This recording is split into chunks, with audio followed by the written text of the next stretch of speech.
Este año Espío tiene el inmenso orgullo de tener como señal de honor, como persona elegida para recibirla, a una mujer que ha sido una auténtica referencia de nuestros tiempos. Cuando digo una referencia de nuestros tiempos, lo digo literalmente, porque es una persona sin cuya existencia muchas cosas no serían iguales. Es una persona que ha sido un referente para sus compañeros periodistas por su trabajo comprometidísimo, siempre en busca de la verdad. En busca de la verdad, pero un trabajo, ojo, no objetivo ni imparcial, porque Carmen Sarmiento nunca ha sido objetiva ni imparcial frente al dolor de los pobres, de los olvidados, de los marginados o de los excluidos.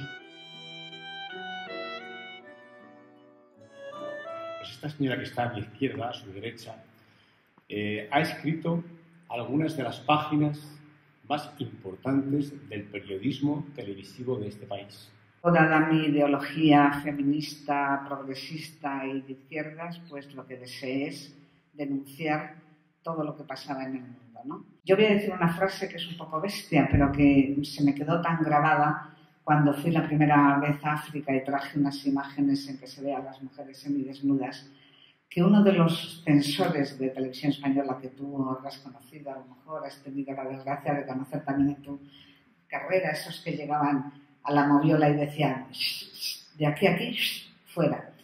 Bueno, pues cuando vieron aquellas imágenes dijeron, bueno, que se emitan, no importa porque las tetas de las negras no son tetas. Entonces ese racismo brutal es el que a mí me impulsó cada vez más a poder trabajar desde el llamado tercer mundo, desde el que ya no me gusta la expresión, 30 años después no me gusta la propia expresión de mi documental. Esto no se puede hacer si no te lleva y te impulsa una gran pasión, una gran emoción, una ideología latente que tú quieres poner sobre la mesa, ¿no? Es imposible.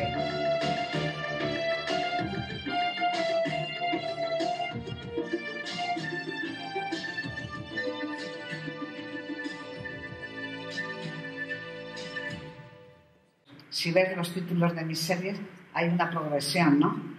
Los marginados, aquellos que la sociedad margina, deja al borde del camino. Pero los excluidos...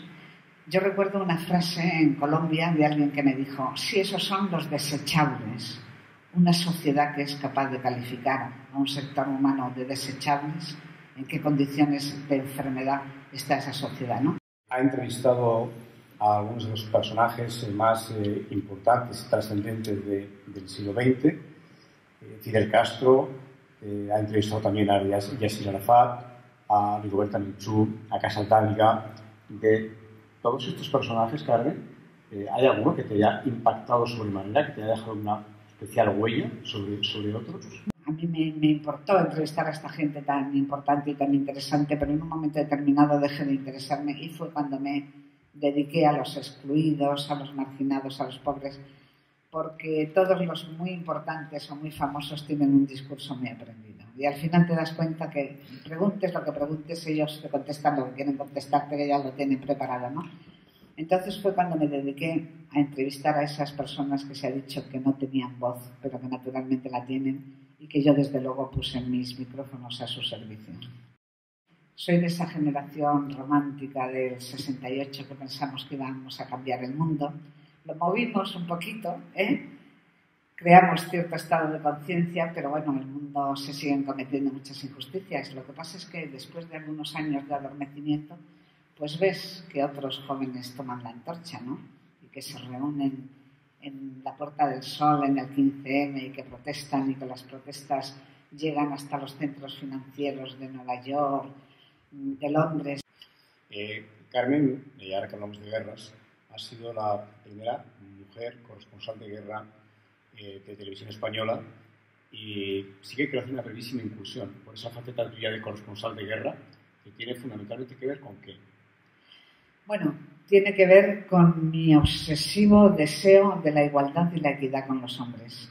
No porque me gustasen las guerras, pero yo quería poder hacer la información en pie de igualdad con mis compañeros. Y si ellos hacían una guerra, ¿por qué no iba a poder yo ser corresponsal de guerra?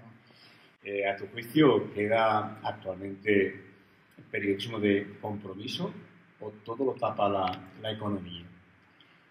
Casi todo lo tapa la economía. Yo siempre digo que se escribe, aunque yo no he trabajado casi en prensa, muy poco, he trabajado casi siempre en televisión, pero yo digo que se escribe para el redactor jefe. Lo que el redactor jefe te deja contar y ya está, ¿no?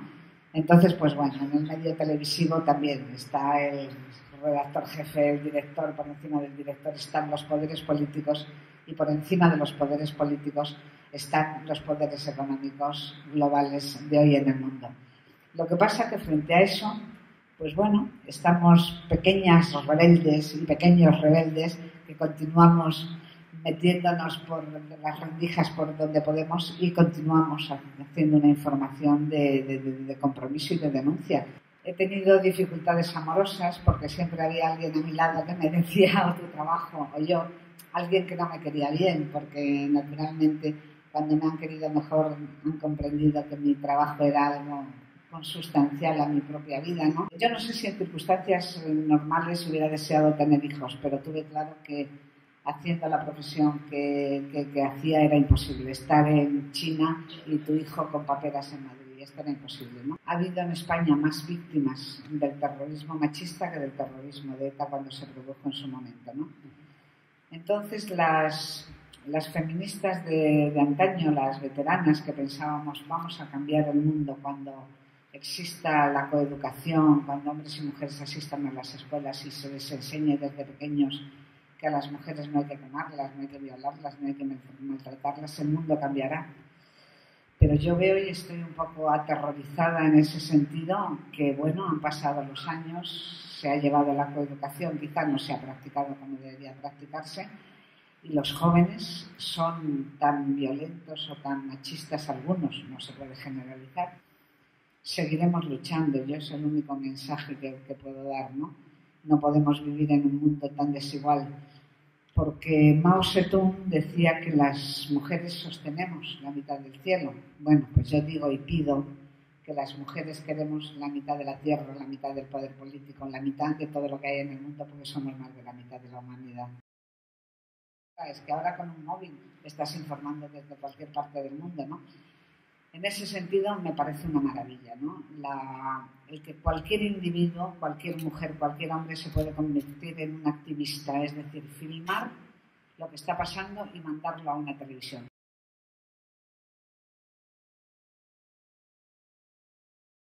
Quería hacer una brevísima puntualización y una es que desde luego creo que no tenemos que amedrentarnos, que después de todo lo que habéis visto en un documental de dolor, de sufrimiento, de injusticia, de desigualdad, que hay que continuar luchando, que no nos amedrentemos, que no tengamos miedo a que nos quiten la paga en Navidad o que nos digan que nos van a bajar las pensiones.